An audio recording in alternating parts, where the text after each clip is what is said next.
So can you Yeah, tell well, us about Fabric?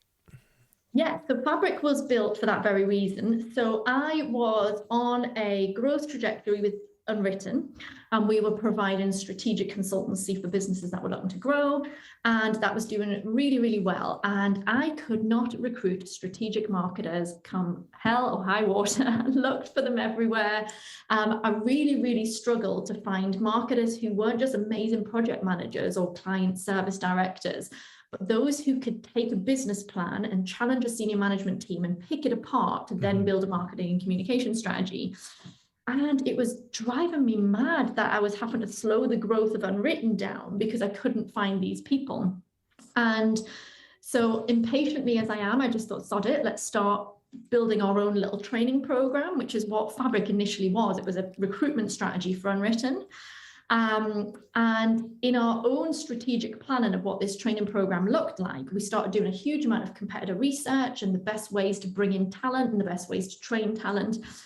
And when we started doing this piece for our own strategy, we realized that there was a massive gap in the market for marketers who want to learn in a different way to the academic route. And even those who were following the academic route, there was a huge disjoint and a massive gap between what industry requires and what's being taught in academia. And I was just kind of scratching my head thinking there's somebody must be filling this gap. There must be something out there that shows marketers how to do it from the ground up whilst doing it themselves, whilst being coached by industry experts, to be able to go in and real evidence, the strategy, the tactical execution, and then the measurement piece for the effectiveness. And so, there was a massive gap, Steve, and we just, as usual, whenever I see a bit of a missing piece, I just think we can fill this. So what happened is, in the midst of the pandemic hitting, this training program was already running behind the scenes. I then had a huge team of marketers who our kind of work fell off a cliff for a period of time. And things got a bit quiet, and I was homeschooling 2 kids, and that wasn't really what I was wanting to be doing. And I thought, let's build another business. This sounds like a good plan. And so we decided to take Fabric from a training program internally and open it up to the entire market and turn it into a business of its own. And it has just flown. It's been almost 2 years since we made that decision now.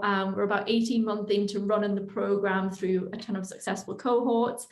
We're reaching learners all over the world. We've got somebody from the Philippines, Africa, USA, and Europe on this current cohort. It's just doing phenomenal things. And I think for me, the real purpose behind Fabric was to give marketers that knowledge and training that I'd spent 20 years in the industry learning and defining, the things that aren't taught in universities or by the CAM, in my opinion. It's the things that you learn on the job, but are so invaluable. They're way more valuable than the theoretical stuff. So we try and pack that into 12 weeks. We get learners to go through our program.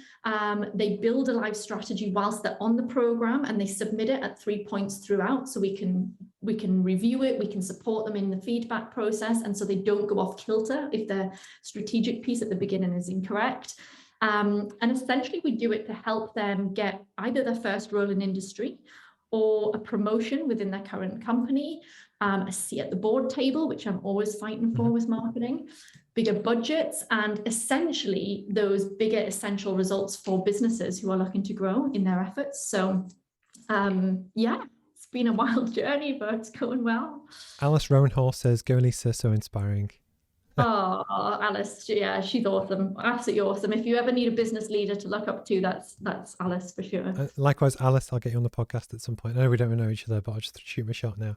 But I love it because, for one, when you always look at how you grow and pivot a company, you look for need, and your need came from an actual different place. A lot of people launched online courses because they thought it was a way to make easy money, but you didn't do that.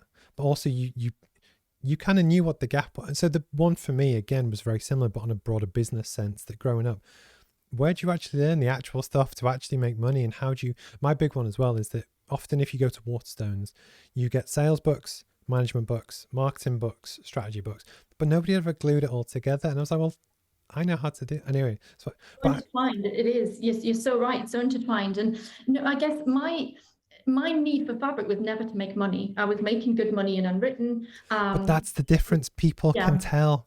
So I yeah. do it because it's a genuine passion project and I want to help people. But you can tell, and I think that's what people buy into. Yeah, yeah. And for me, it was just driving me mad that nobody was supporting marketers in this way.